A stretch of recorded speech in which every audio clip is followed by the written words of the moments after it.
Stede Bonnet, often referred to as the gentleman pirate, was a man whose life story reads like a tale spun from the whimsical threads of the sea. Born around 1688 in a well-to-do family in Barbados, Bonnet was not your typical pirate. He was a landowner, a plantation owner, and a husband, living a life that many would envy. Yet beneath the surface of respectability lay a yearning for adventure that would ultimately lead him down a path of infamy. Bonnet's early years were steeped in the comforts of colonial life. He inherited a sizable fortune from his father, which afforded him the luxury of a comfortable lifestyle. However, this life of privilege was not enough to quell his restless spirit. As he grew older, he found himself increasingly dissatisfied with the monotony of plantation life. The whisper of the ocean, the allure of the unknown, and the thrill of adventure beckoned him. It was this longing that would propel him into the annals of history as one of the most unlikely figures of the golden age of piracy. In 1716, at the age of 28, Stede Bonnet made a fateful decision that would change the course of his life forever. He abandoned his family and the comforts of his estate to take to the high seas. With no prior experience in naval matters, he purchased a sloop named the Revenge and set sail. Bonnet's transition from a gentleman to a pirate was not merely a change of profession, it was a complete reinvention of his identity. He donned the garb of a pirate, complete with a flamboyant hat and a penchant for the dramatic, embodying the very essence of the persona he wished to project. Bonnet's early days as a pirate were marked by a series of misadventures. His lack of experience quickly became apparent as he attempted to navigate the treacherous waters of piracy. He was not a ruthless marauder like his contemporaries, rather he approached piracy with a sense of decorum and civility. His crew, a motley assortment of sailors, were initially drawn to his charisma and the promise of wealth. However, Bonnet's inexperience led to several disastrous encounters. His first significant engagement was against a merchant ship, which he managed to capture, but not without considerable difficulty. The crew grew restless under Bonnet's leadership, questioning his decisions and his ability to command.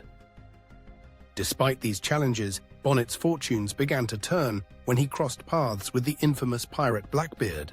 In a twist of fate, Bonnet found himself in need of assistance, and Blackbeard, recognizing the potential in Bonnet's sloop, offered to lend his expertise.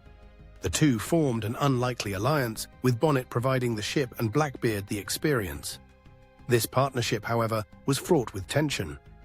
Bonnet's genteel nature clashed with Blackbeard's brutal methods, leading to a series of conflicts over how to conduct their piratical endeavors.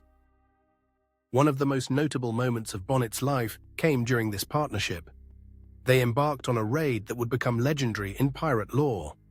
Under Blackbeard's guidance, they targeted a heavily laden merchant vessel, the Concorde. The battle was fierce, and Bonnet, despite his initial hesitation and uncertainty, found himself rising to the occasion. The thrill of the fight ignited a spark within him, and he began to embrace the chaos of piracy. The Concorde was captured, and Bonnet tasted the sweet nectar of success. The spoils were vast, and for a brief moment, he reveled in the life of a pirate. However, the partnership with Blackbeard was short-lived. Bonnet's desire for autonomy clashed with Blackbeard's dominance, leading to a rift between the two. Eventually, Bonnet parted ways with Blackbeard, seeking to establish his own reputation. He returned to the waters as a captain in his own right. But the transition was not seamless. He struggled to command the respect of his crew, who were accustomed to the more ruthless tactics of seasoned pirates. Bonnet's insistence on maintaining a sense of honor and civility in their raids often led to discontent among his men. As Bonnet continued his piratical exploits, he found himself embroiled in a series of conflicts with colonial authorities. The British government was cracking down on piracy, and Bonnet's actions did not go unnoticed. He became a target for bounty hunters and naval patrols, leading to a series of narrow escapes. The thrill of the chase became a defining aspect of his life as he navigated the treacherous waters of both the sea and the law. In 1718, Bonnet made a pivotal decision that would alter the course of his life once more. He sought to retire from piracy, longing for the comforts of his former life. He returned to Barbados, hoping to reclaim his estate and reintegrate into society. However, the spectre of his past loomed large. The authorities were not inclined to forgive his transgressions, and Bonnet found himself arrested and put on trial for piracy. The trial was a spectacle, drawing attention from the public and the press. Bonnet's genteel demeanor and eloquent speeches garnered sympathy, yet the evidence against him was overwhelming. Ultimately, he was found guilty and sentenced to hang. In a twist of fate, Bonnet's life was spared when the governor of the colony intervened. Instead of execution, he was offered a chance at redemption.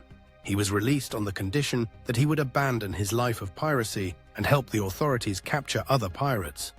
Bonnet accepted the terms, hoping to reclaim his former life and restore his reputation. Yet the call of the sea was too strong, and he soon found himself back in the company of pirates, drawn once more into the exhilarating chaos of the high seas. Bonnet's later years were marked by a series of escapades that further solidified his place in pirate lore. He continued to sail under the black flag, engaging in daring raids and forming alliances with other notorious pirates. His adventures were filled with narrow escapes, cunning strategies, and moments of unexpected bravery. He became a figure of fascination, embodying the contradictions of piracy, a man of privilege embracing a life of rebellion and lawlessness. In the end, Bonnet's life came full circle. He was captured again, this time by the authorities in North Carolina.